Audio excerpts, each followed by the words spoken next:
सीताराम कहिए। ताहि विधि राखे राम ताहि विधि रहिए। सीताराम सीताराम सीताराम कहिए। जाहि विधि राखे राम ताहि विधि रहिए। अरे जाहि विधि राखे राम ताहि विधि रहिए। जाहि विधि राखे राम ताहि विधि रहिए। पापियों को पाप से है तारती। श्री भागवत भगवान की है आरती। पापियों को पाप से है तारती।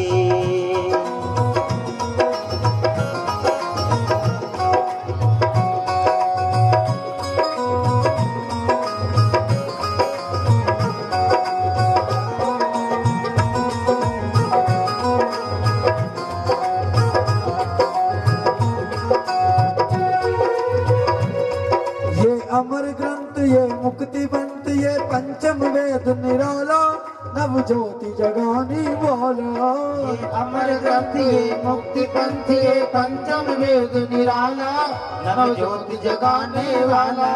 हरि नाम यही हरिधाम यही हरि नाम यही हरिधाम यही। उनके मंगल की आरती। पापियों को पाप से है तारती। श्री भागवत भगवान की है आरती।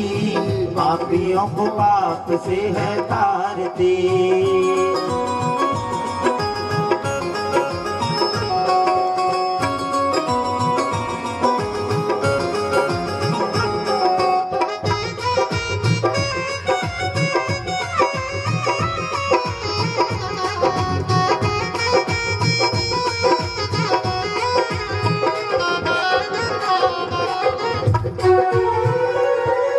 शांत गीत पावन पुण्य पापों को मिटाने वाला हरि दर्श कराने वाला।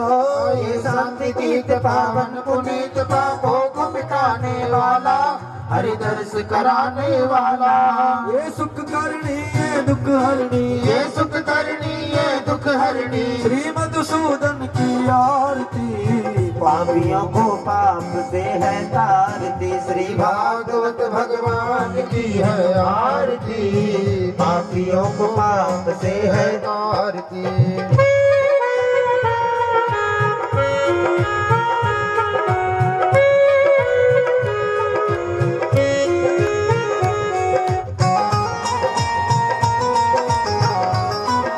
आरती में भी तालियों की सेवा करें जो खाली खड़े हैं। मधुर बोल सतपंथ खोल सतमार्ग दिखाने वाला बिगड़ी को बनाने वाला। ये मधुर बोल जगबंद खोल सन्मार्ग दिखाने वाला बिगड़ी को बनाने वाला। श्री राम यही घनश्याम यही श्री राम यही घनश्याम यही। प्रभु की महिमा की आरती। पापियों को पाप से है तारती। श्री भागवत भगवान की है आरती। पापियों को पाप से है तारती। भागवत भगवान की है आरती। पापियों को पाप से है तारती। श्री भागवत भगवान की है आरती। पापियों को पाप से है तारती। कर्पूर गौरम करुणावतारम संसार सारम भुजगेंद्र हारम। अरे सदा वसंतम हृदयारविंदे भवं भवानी सहितं नमामि। त्वमेव माता च पिता त्वमेव त्वमेव बन्धो च सखा त्वमेव। त्वमेव वेद्यं द्रविणं त्वमेव त्वमेव सर्वं मम देव देवा। त्वमेव सर्वं मम देव देव। त्वमेव सर्वं मम देव देवा।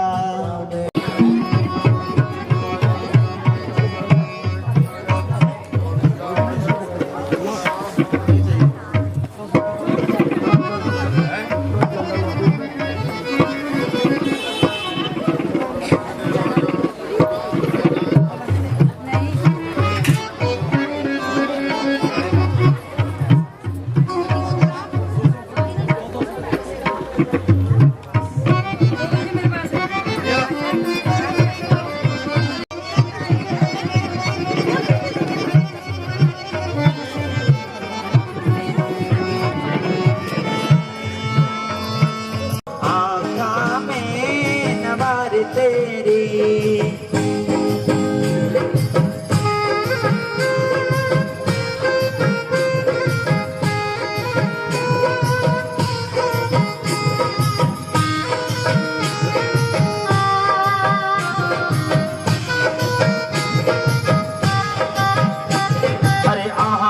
मुखड़ी तेरी बुरा तीज फूल सुआ बुरा तीज फूल।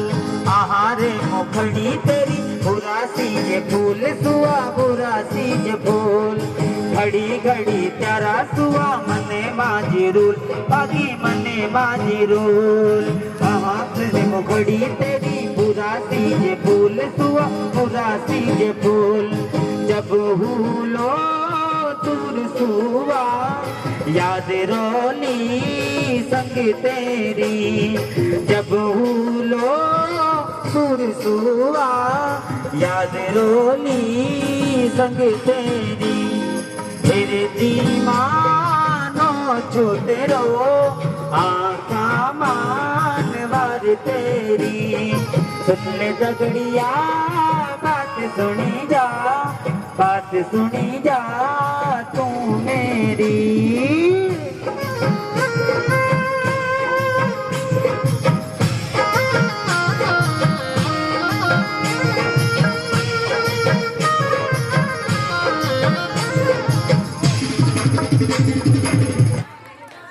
भले बांके बिहारी लाल की। आइए हम सब मिलकर अजय कन्हैया जी को दगड़िया मानते हैं अपना। कौन कौन मानते हैं कन्हैया जी को? सारी सामग्री लाओ ना इधर फैमिली विद फैमिली इधर विद फैमिली आगे से कैसे चलिए। किसी गोला सामग्री किसके पास रहे तो नहीं क्या अभी वहां से भी ले लेना इधर की विद फैमिली के विद फैमिली ले लो विद फैमिली यहां से ना अपनी तरफ ऐसे करके अपने गुरुर्विष्णु गुरुर्देवो महेश्वरा गुरुर्साक्षात् परब्रह्म तस्मै श्री गुरुवे नमः। ओम श्री व्यासाय नमः श्री सुखदेवाय नमः। स्तनन्ताय सहस्रमूर्तये सहस्रपादाक्ष शिरोरुबाहवे सहस्रनाम। भगवान का दूसरा विवाह हुआ भालू की बेटी के साथ। राजा परीक्षित ने कहा प्रभु ये बात कुछ समझ में नहीं आई। भालू की बेटी के साथ विवाह क्यों, क्या जरूरत पड़ गई थी? बोले एक राजा था जिसका नाम था सत्यजीत। ध्यान से सुनिएगा। उसने सूर्य देवता की उपासना करी और उनको एक मणि मिल गई। वो मणि 8 भार सोना देती थी। 8 भार का मतलब 8 तोला नहीं, 8 भार का मतलब 2 क्विंटल सोना रोज का। एक दिन भगवान ने उसको बुलाया। बोले सत्यजीत एक बात बताओ, तुम लोग कितने प्राणी हो? बोले मैं, मेरी पत्नी, मेरा भाई और मेरी बेटी, 4 व्यक्ति। तो इतना धन का तुम करोगे क्या? हमारे राज खजाने में जमा करवा दो, प्रजा का कल्याण होगा। अच्छा, तपस्या करी मैंने, मेहनत करी मैंने, मणि आपको दे दूं। आप बड़े होशियार हो, मैं नहीं देता। भगवान ने कहा तुम्हारी मर्जी भैया। अब उसका भाई था प्रसेन, उसने मणि को पहन करके वन में गया। किसी ने सिंह को उसको मार डाला। सिंह को जामवंत जी ने मार दिया और मणि लेकर चले गए। अब जब शाम को घर नहीं पहुंचा प्रसेन, तो भाई बोला लगता है कृष्ण ने ना मेरे भाई को मरवा दिया, मणि के लालच में मार दिया, कलंक लग गया उनको। और कहते हैं काजल से काला कलंक। अपनी पत्नी से कहा देवी मुझे लगता है कृष्ण ने मणि चुरा ली और उसी की लालच में मेरे भाई को मरवा दिया, लेकिन ये बात किसी से कहना मत। और अगर माताओं को कह दिया जाए ये बात किसी से कहना मत, तो फिर तो महाराज बात रुकनी बड़ी मुश्किल है। बोले नहीं मैं कुछ नहीं कहूँगा, चिंता मत करो। एक कथा आती है, एक सेठ जी थे, उनको ऐसा लगा कि आज ना नित्य क्रिया में उनके पेट से कौवे के पंख जैसी कोई आकृति निकली। बड़ा अजीब लगा, पता नहीं क्या हो गया। अपनी पत्नी से कहा, देवी ऐसा लग रहा है कि मेरे पेट से कौवे का पंख निकला है, लेकिन ये बात किसी को बताना मत, बदनामी होती है, अच्छा नहीं लगता। तो नहीं नहीं कैसी बातें करते, मैं क्यों बताऊंगी। अब उदास बैठी है सेठानी जी, तो नौकरानी आई घर में काम करने के लिए। सेठानी जी क्या बात है, आप इतनी उदास क्यों हो? बोले नहीं कोई बात नहीं, ऐसा कुछ नहीं है। अच्छा, आपका मुस्कुराता हुआ चेहरा आज मुरझाया हुआ पड़ा है।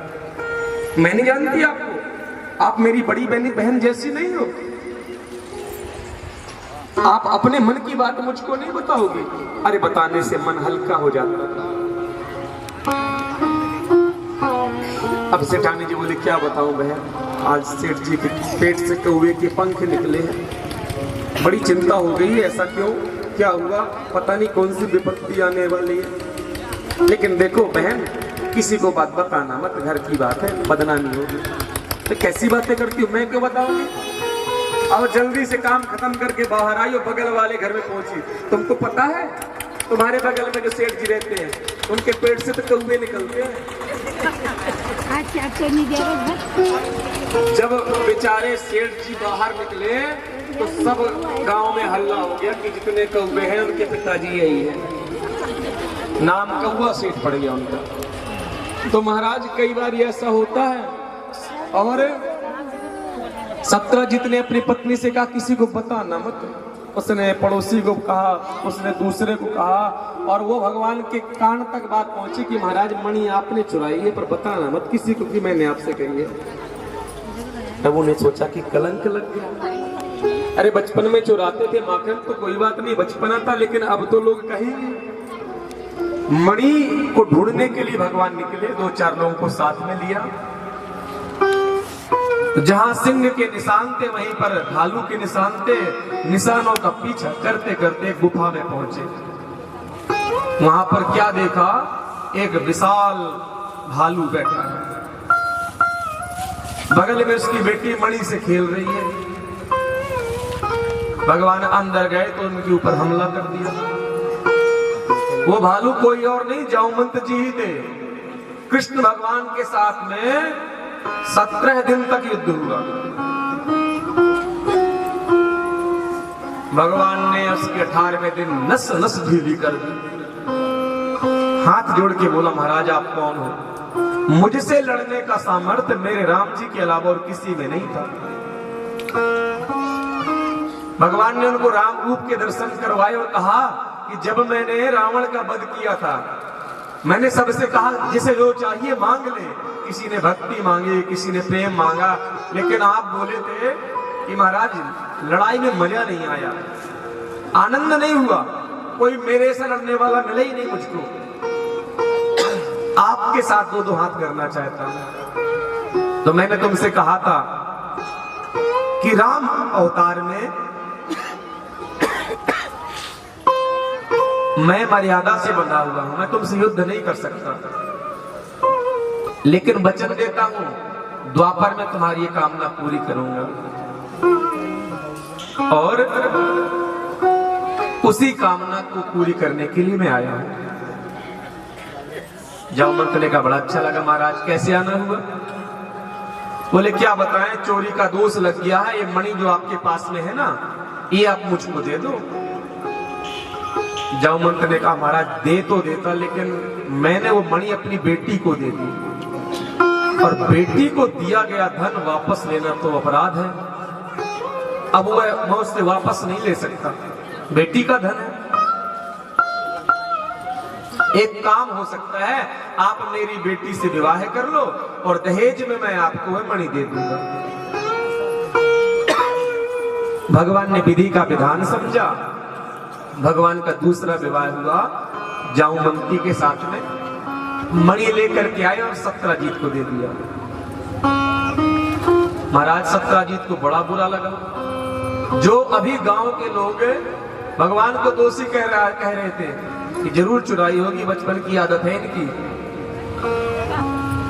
हवा बदलते देर नहीं लगी, वही गांव के लोग कहते हैं देखो तो, अरे हमारे महाराज के ऊपर इसने चोरी का इल्जाम लगा दिया, कैसा निकृष्ट आदमी है ये।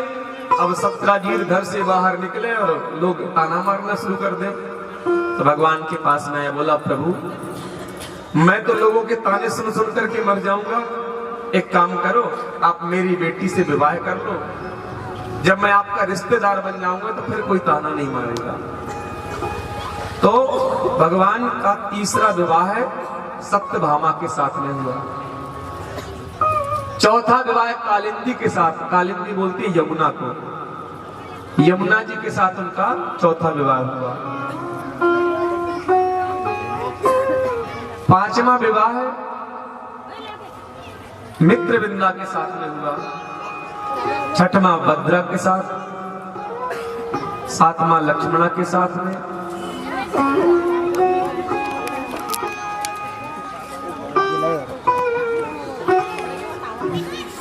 और आठवां विवाह भद्रा के साथ में हुआ।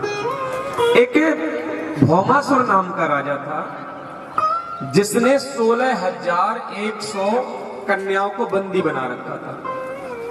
प्रभु को पता चला, युद्ध में उसको मार दिया। अब सब राजकुमारियों से कहा कि जाओ तुम अपने अपने घर में। तो राजकुमारियां कहती है महाराज अब कहां जाएंगे हम, दुनिया का कोई भी राजकुमार राजा हमसे विवाह नहीं करेगा। क्यों? क्योंकि हम राक्षस की जेल में थे। अब हमारे पास में एक ही उपाय है कि हम प्राण त्याग दें, या दूसरा उपाय है आप अगर हमको अपना लो, हमसे आप विवाह कर लो तो हम बच सकते हैं। भगवान ने विधि का विधान समझा और 16,100 कन्याओं के साथ में विवाह किया। अच्छा, ये 16,108 विवाह हुए भगवान के, ये है क्या चीज? तो मैंने आपको पहले बताया था कि जो वेद में 3 कांड होते हैं, ज्ञान कांड, उपासना कांड और कर्म कांड। तो उपासना कांड में 16,000 मंत्र हैं, वही भगवान की रानियां बनी। 100 उपनिषद हैं, वही भगवान की रानियां बनी। और 8 जो हैं पटरानियां, ये कौन कौन है? तो बोले ये प्रकृति 8 तरह की होती है। भूमिरापो नलो वायु खम मनो बुद्धि रे विचार। भूमि, जल, अग्नि, वायु, आकाश, मन, बुद्धि और अहंकार, ये 8 प्रकृति होती है। तो जो प्रकृति का परे है, जो प्रकृति जिसके अधीन है, वही परमेश्वर है, वही भगवान है। हम लोग प्रकृति के अधीन हैं और परमेश्वर प्रकृति के परे हैं, प्रकृति उनके अधीन है। तो यही भगवान की रानियां हुई। भगवान के विवाह हुए 16,108। बोले बांके बिहारी लाल की। और एक बात मैं कहूं मैं आपसे, भगवान की 16,108 विवाह हुए तो कोई ना कोई रानी रोज रूठती रहती थी। और सत्यभामा तो महाराज डेली उसका नियम था। क्यों? बड़े घर की बेटी, भगवान के खजाने में 80% की मालकिन। क्यों? उसके बाप की मणि थी और मणि का सोना निकलता था, तो उसके नखरे कहने को क्या। एक दिन नारद जी ने सोचा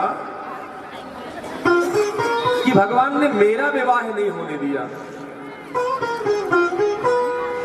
और झगड़ा कराने में मैं माहिर हूं, अब इनके घर में झगड़ा कराऊंगा। तो स्वर्ग में गए, वहां से पारिजात का पुष्प लेके आए और जब देखा भगवान के साथ में रुक्मणी मैया बैठी हैं, तो वो पुष्प दे दिया। पुष्प की ऐसी खासियत, ना तो उसकी सुगंध कम होती, ना वो कभी मुरझाता, और उसकी सुगंध से पूरा वातावरण सुगंधित हो जाता है। ऐसा सुंदर पुष्प। और जब रुक्मणी बैठी थी तो भगवान को दिया। अब भगवान ने रुक्मणी मैया को दिया, रुक्मणी जी ने अपने बालों में पुष्प लगा लिया। सीधा वहां से भगवान को प्रणाम किया, पहुंचे सत्यभामा के यहाँ। बोले माता जी प्रणाम। हाँ नारद जी कैसे आना हुआ? वो मैं पुष्प लेके आया था, आपको मालूम है बड़ा सुंदर पुष्प था। अच्छा फिर? अरे देवी, उस पुष्प की महिमा स्वर्ग लोक तक फैली है। इतना सुंदर पुष्प मैंने प्रभु को दिया और उन्होंने रुक्मणी देवी को दे दिया। इतना कह के वहां से चल पड़े। अब तो सत्यभामा का क्रोध का ठिकाना नहीं रहा। प्रभु उनके पास में आए तो कहते, अच्छा आप तो बस रुक्मणी जी से प्रेम करना, मुझसे तो कोई मतलब ही नहीं है। एक बढ़िया सा फूल मिला, वो भी आप मुझको नहीं दे सके। भगवान समझ गए नारद जी का क्या धरा है। बोले देवी, अरे उनको पुष्प इसलिए दे दिया कि मैं चाहता हूं कि पूरा का पूरा पेड़ ही आपके घर में लगा दूं। अच्छा प्रभु, कहाँ है वो पेड़? बोले इंद्रलोक में लगा हुआ है, अभी चलेंगे, चिंता मत करो। अब रोज सत्यभामा कहती, महाराज तो कब चल रहे हो? तो एक दिन प्रभु बोले, चलो देवी चलते ही हैं। आज गरुड़ में बैठे सत्यभामा को लिया साथ में और इंद्रलोक पहुंच गए। इंद्र देवता ने बड़ा सुंदर स्वागत किया, सत्कार किया। चलो महाराज, हम आपको अपनी स्वर्ग पूरी अलकापुरी दिखाना। अब दिखाते रहे, सब देखते देखते जब उस वाटिका में पहुंचे और जैसे ही पारिजात के पेड़ को देखा तो वहीं रुक गए। बोले पेड़ तो बड़ा सुंदर है। बोले हाँ महाराज, इसकी बड़ी सुंदर विशेषता है, इससे जो पुष्प निकलते हैं ना वो कभी मुरझाते नहीं है, इसकी खुशबू कभी कम नहीं होती। बहुत बढ़िया। सत्यभामा कहती, लेने देने की बात करो, ये फालतू बातें छोड़ो। भगवान ने कहा, इंद्र अब हम सोच रहे हैं कि अब जब जाएंगे तो यहाँ से कोई ना कोई निशानी लेकर के जाएंगे। जैसे आप लोग विदेश जाते हो, किसी दूसरे शहर जाते हो तो कोई बढ़िया चीज लेके आते हो ना, तो आप एक काम करो, ये पेड़ हमको दे दो। इंद्र देना ही चाहते थे, इंद्राणी ने इशारा कर दिया, खबरदार कुछ भी दे देना लेकिन ये मत देना। अरे मेरा श्रृंगार इसी से होता है, अगर ये पेड़ भी दे दिया तो मेरा श्रृंगार अधूरा रह जाएगा। इंद्र ने कहा, ना महाराज ये तो नहीं दे सकता। बोले हम तो लेके जाएंगे। अच्छा, दोनों तरफ तलवारें खिंच गई और भगवान ने इंद्र देवता को वहीं बांध दिया, पराजित कर दिया और उस पेड़ को उखाड़ करके सत्यभामा के आंगन में लगा दिया।